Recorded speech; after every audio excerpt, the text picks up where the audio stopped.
demonstrate this. Okay, it's recording now. And I'm just going to go ahead and share my desktop. There we are.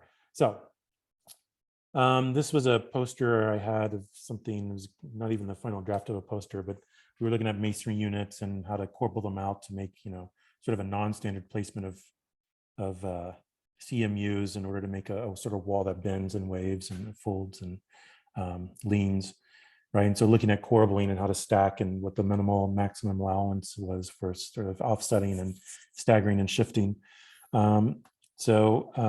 Anyway, really quickly, right?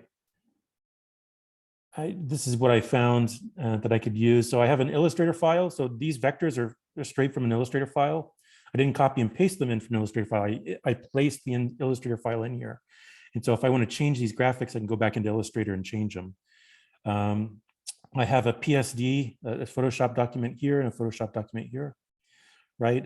Just sort of at eye level, sort of showing what it'd be like to sort of approach this serpentine wall that sort of slithers and cuts through a sort of site with lots of grass and dandelions, apparently. Dandelions look out of scale compared to the human figures, but whatever.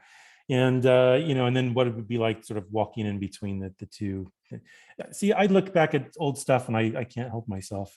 Even my own stuff, I'm like, oh, this was terrible. I should, anyway, out of scale, blah, blah, blah. All right, so can't help myself. I just, nothing's right, nothing's perfect.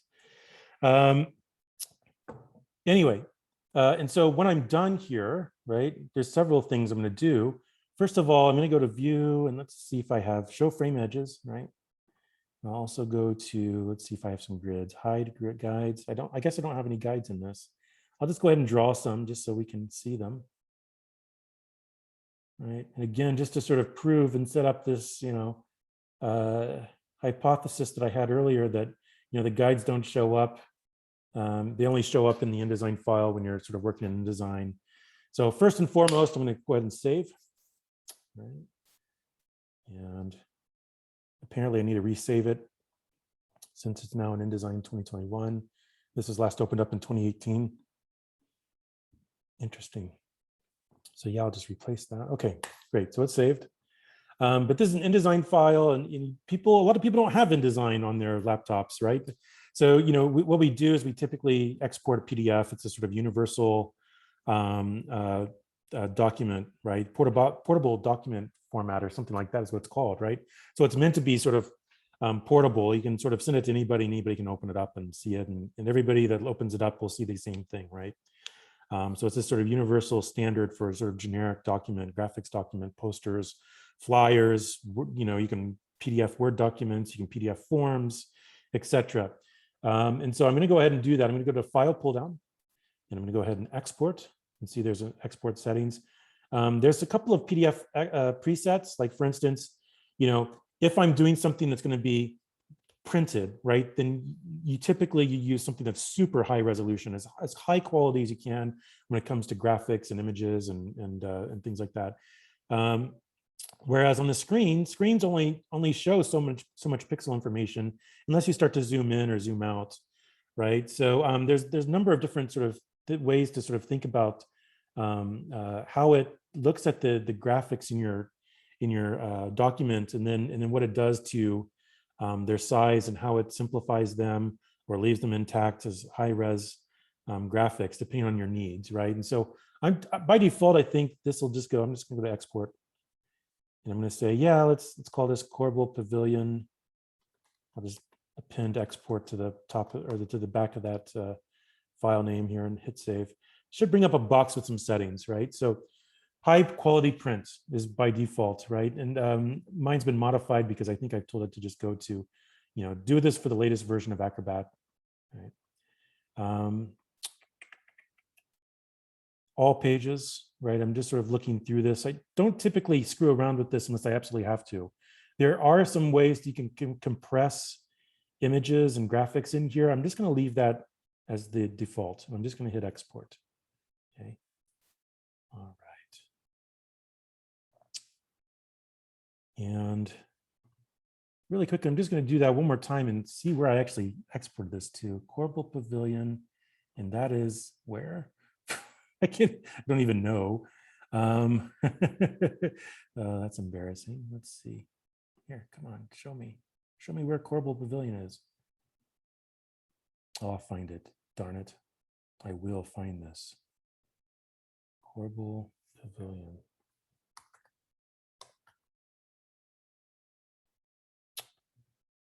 All right. I just wanted to, the reason I'm doing this is I wanted to just sort of see this in Finder or Windows Explorer, whichever operating system you're using, and just look at the file size and see what it did. So let's see here. Corbel Pavilion. All right, there we go.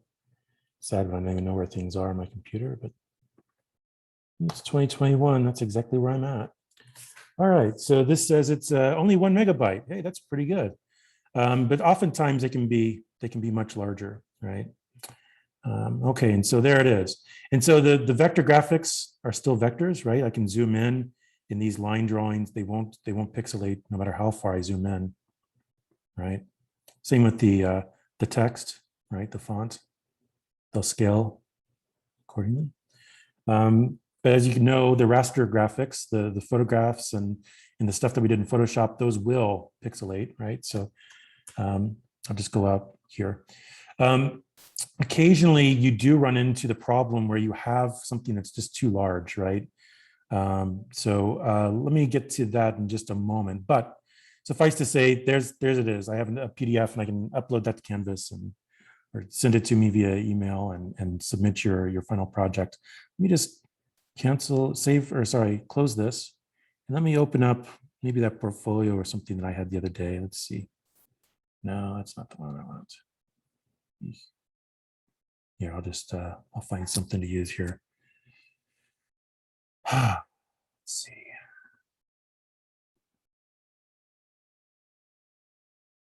Portfolio broken up into smaller chunks. See, this is what I'm talking about. Like, you look at this like a year later and you're like, what in the heck is this? All right, so let me just open up this InDesign file. Okay, so it's part of my teaching portfolio, talking about advanced digital technologies, right? Okay. Yeah, laser cutting these grid shells, doing these three-dimensional trusses. All right, so you can see that there's quite a bit of stuff in here. It's 65 pages, it says, and over 33 spreads, right? So I have,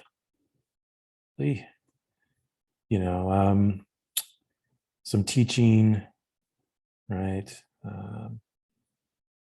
Let's see if this ever moves. Yeah.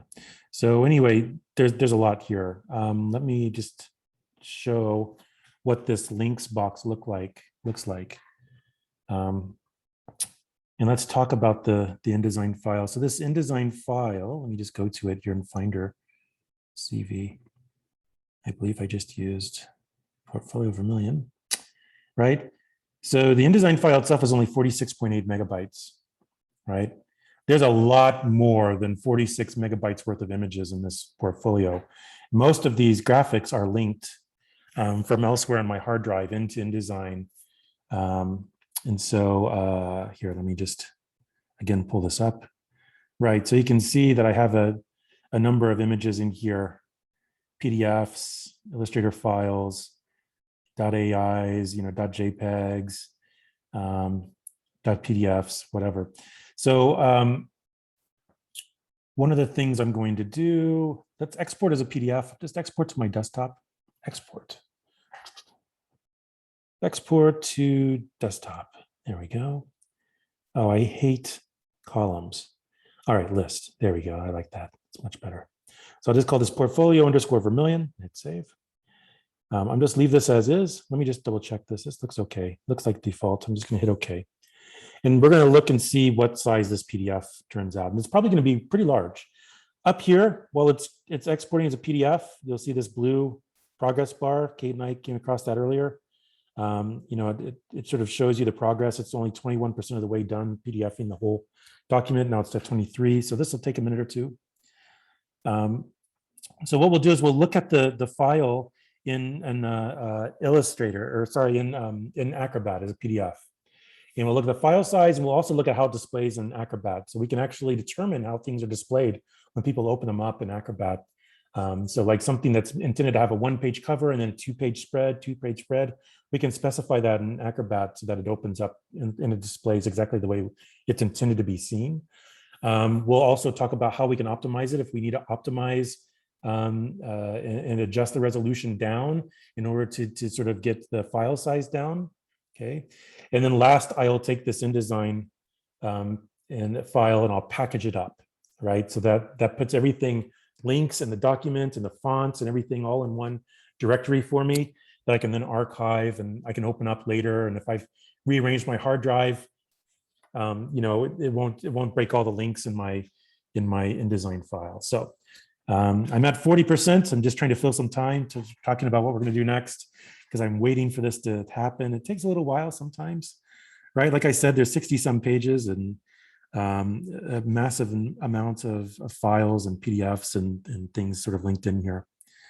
I'm actually thirsty, so I might just step away and grab a drink of water while we're sort of waiting for this progress bar. It's at 43%. And I bet when I come back from drinking, it'll be at 63%. That's just a guess. Over and under, you guys can figure that out on your own and decide what the odds are.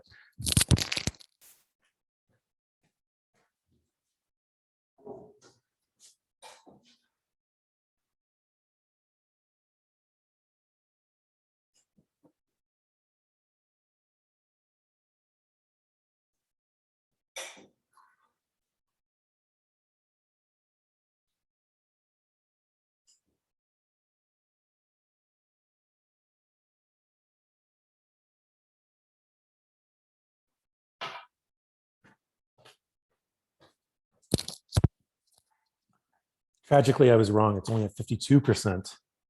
Wishful thinking that it would be further along, I guess. All right, so still exporting this PDF. And while that's happening, I guess I can go through this. Yeah, all right. Exhibitions, research projects, prototypes, design build projects. This is actually a pretty useful file of stuff I've done. All right, so I should remember that I have this. Yay. Let's see, so where are we here? Still thinking, I'm getting a spinning wheel, spinning color wheel. I mean, the color wheel is kind of a useful thing. We can always talk about color theory again, just for fun. All right, it's not something that you usually want to see. Let's see, JPEG, yeah, it's sort of reading all of these links. You can see it in real time. It started telling us which images it's sort of picking through and, flattening into a document. This is going to be a really large, I suspect this will be a pretty decent sized file here, this PDF that we're generating. I'm saving to my desktop here. 92, 95. Oh, you can just feel it ending. 99. All right, victory at long last. All right, so go ahead and just minimize this. There it is, portfolio Vermilion. I'm just gonna right click on it and see what, yeah, 117 megabytes. So that's, you can't just email 120 megabytes of file. And so let me just go ahead and let's open this up in Acrobat and see what we actually have here. So go ahead and hit, sort of put this into the,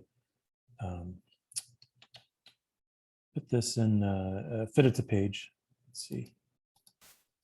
Right, and I did mean to have some facing pages, right, like a sort of spread, right? And so Kate and I did this earlier, right? There's several things we can do. We can change the way our PDF is viewed in Acrobat, right, on our own screens by sort of saying show two-page view, and then show cover page in the two-page view. So here now we have a cover page, and we have a spread, two-page spread, two-page spread, two-page spread.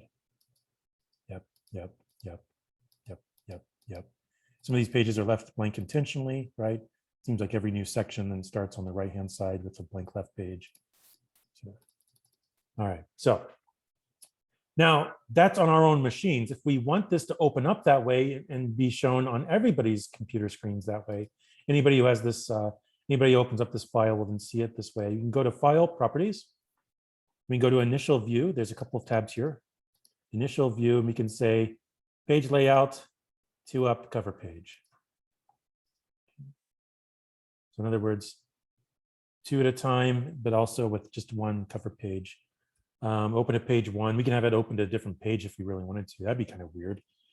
If you want to confuse the hell out of somebody that you're sending this to, maybe that'd be great. Okay, so now I'm going to go ahead and save that because we changed the properties of the document. I'll close it. I'll open it back up again. Let's see if it shows the way it should. There it goes. Yeah, perfect. Yeah, all right, excellent. It makes me so happy. I'm about to cry. Something actually worked today. All right, so a couple of other things now.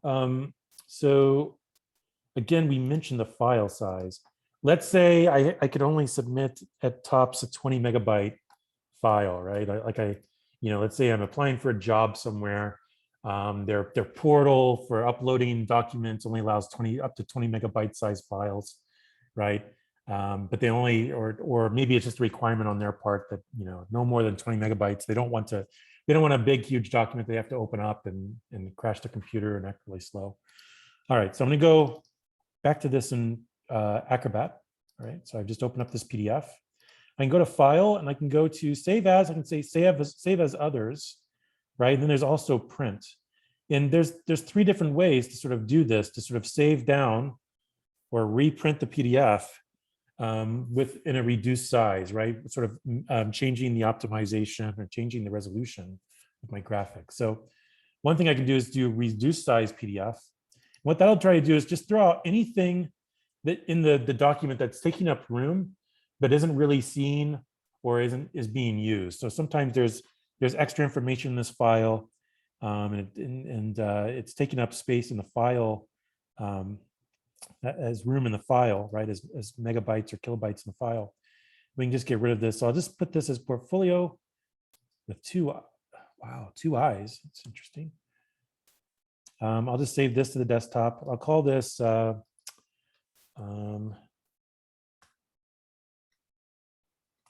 reduced size, I think is what we used. All right, so you can gather data for image processing. You can flatten certain things or just get rid of superfluous or redundant information at will.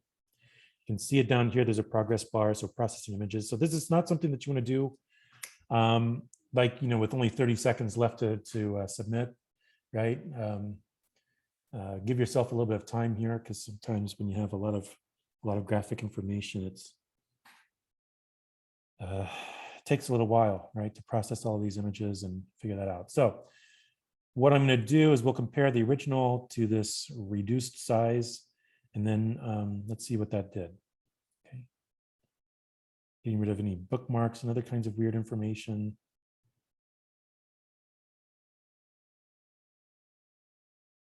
Okay, so let's see. So I said save as other reduced size PDF. Let's see what the reduced size.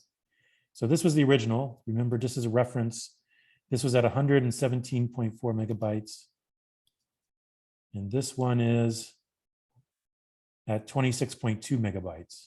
All right, let's compare.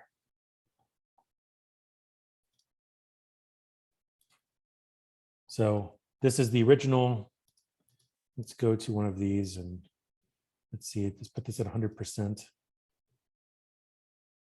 Okay, now let's go to the same page at 100%. And I'm sorry, I don't see a difference at all, right? So we just cut out, we went from 117 megabytes to like 26 or 27 megabytes, right? Just by using that reduced size, okay? There are other tools here, cancel, let's see. So this is the old version, the really large version, because it has 2 eyes and portfolio, because apparently I can't spell. I can do an optimized PDF, right? And what that does is I can start to compromise on the quality of the images, right? The resolution. So you could say anything over 225 ppi gets downsized to 150. Anything over 450 gets down to 300.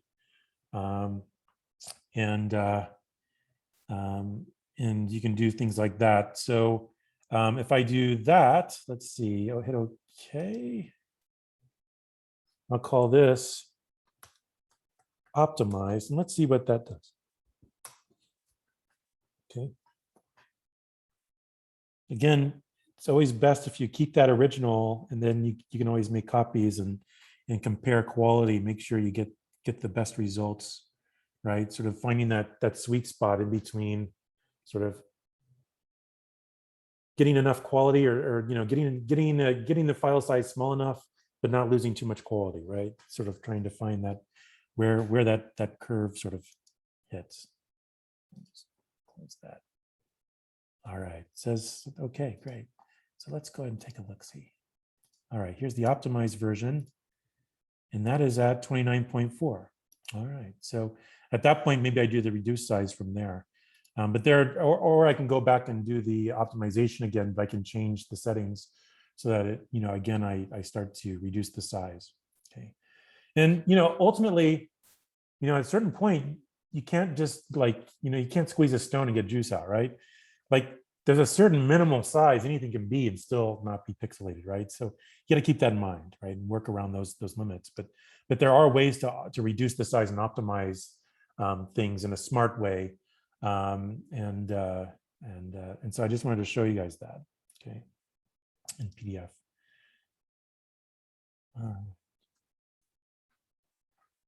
All right, last but not least, remember I have lots and lots of links.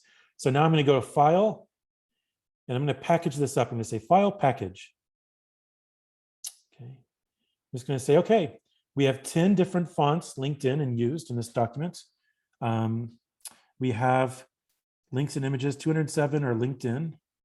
We have 0 that are embedded, 142 are in RGB color spaces, FC and YK. I'm not going to be a stickler on that since these are all going to be, this is all just a sort of digital document. A number of documents, it'll tell you exactly which fonts are being used. It'll tell you exactly what all the different JPEGs and files that are being linked. You can adjust things. There's more settings here than you would ever want to know, right? I mean, it's made for, folks like publishers to use to put together books and things like that. So I'm going to go ahead and hit Package. Okay, must be saved. I'm going to save it. All right.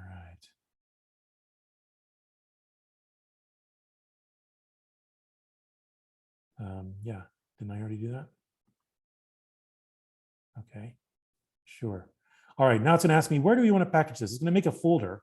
It's going to use the file name, so portfolio_vermilion, and then it's going to put folder at the end. And so I'm going to say, put that on the desktop, create a package folder called portfolio vermilion folder. Okay, and so copy the fonts, copy the link graphics, update the graphic links and package. Yep. Okay, so I'm just going to hit package. All right, and it's going to take a little while. What you can see, maybe, is it's already put that folder on here, and it's starting to populate it with a PDF and InDesign file, and then there's a links folder, and it's already started to populate that with all the files that are linked in to this document. And it also has all the fonts that are being used.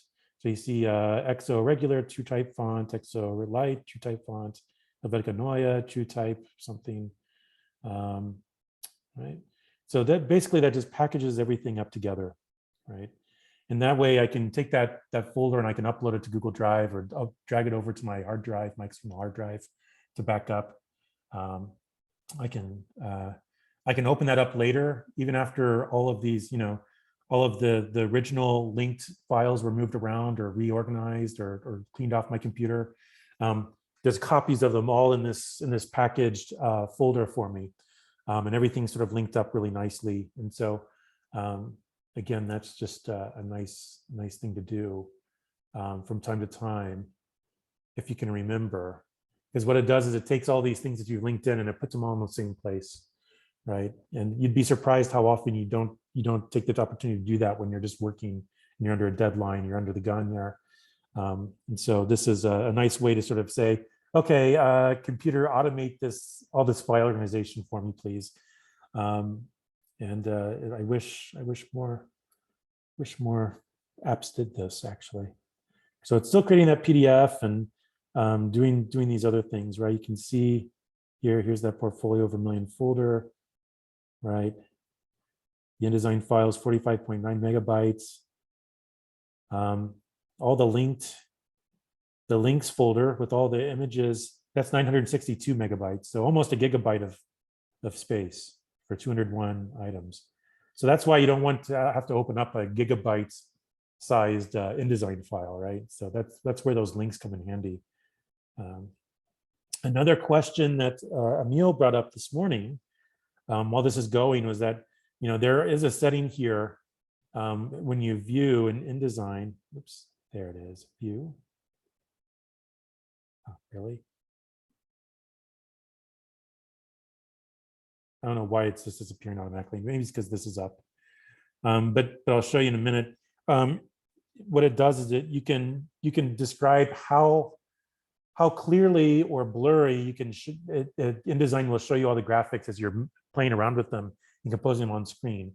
And when you have a gigabyte's worth of images that you're messing around with, sometimes you can tell to just sort of show things at low resolution, and that way it sort of frees up your computer to work on, rather than just sort of tying up with displaying lots and lots and lots of information. So it'll help with the performance of the computer while you're doing this. And I just wanted to show you that it's almost done creating the PDF, just a little bit left there on the progress bar. And apparently it's not going to let me do the pull down in InDesign until that window's done in a way. So, of course. Creating PDF. Take your time there, InDesign. All right, there we go. So if I go to, is it view? Let's see, view pull down. The question was, display performance, like fast display or typical display or high quality display. Right now I would set it high quality. Like I said, it's a fast, right? And then you just see grayed out images. So if you have lots and lots of stuff, a huge thing, if some of your graphics are just taking up too long, or if you want to go typical display, you can see there's clearly a difference in resolution. It's just giving you the gist of the image, but it's not showing it in its full resolution and glory there, right? And again, it's just to make things quicker as you start to scroll through, right? It has nothing to do with the original asset. It has nothing to do with how the PDF will look, right? So this is just about when you're working in InDesign, how it shows in InDesign, and how much memory it's going to use, how much computational and processing prowess on your laptop it's going to use to display the graphics versus just letting you do useful things with them here. So I think I just turned it back to high-res display, and you can see it's, I don't know what it's doing here. It's just going really slow. There's lots of stuff here, right? This got too slow. Another thing I could do is I could make multiple documents and only have one on at the same time. Then there's a way to link them up as a book later here. So if you're interested in that, it's not something that we're going to cover. But if I say new and book, then I can make a book, and then I can start to link in InDesign documents, and then determine, almost like how I do with pages here in a document. I can put pages in and then rearrange them and stuff. In a book, I can then insert documents and then rearrange them. And so again, that's, it's a fairly modular system here, right? So anyway, I'll just go ahead and cancel that, and I'll close this. Do I want to save this? No, I don't know what I've done. Okay, but now I have this handy dandy folder, portfolio over million, right? And it has everything that I need for my portfolio right here. The PDF version, the InDesign version. I can open up an InDesign and change some things, fix a typo, add another spread because I just, finished my, another project, or, I need to throw in a couple more images or something, right? So it's all here. And like I said, this is probably going to be a decent sized folder. Yeah, 1.13 gigabytes. So it's a good amount of information in there. All right. Let me go ahead and stop sharing. And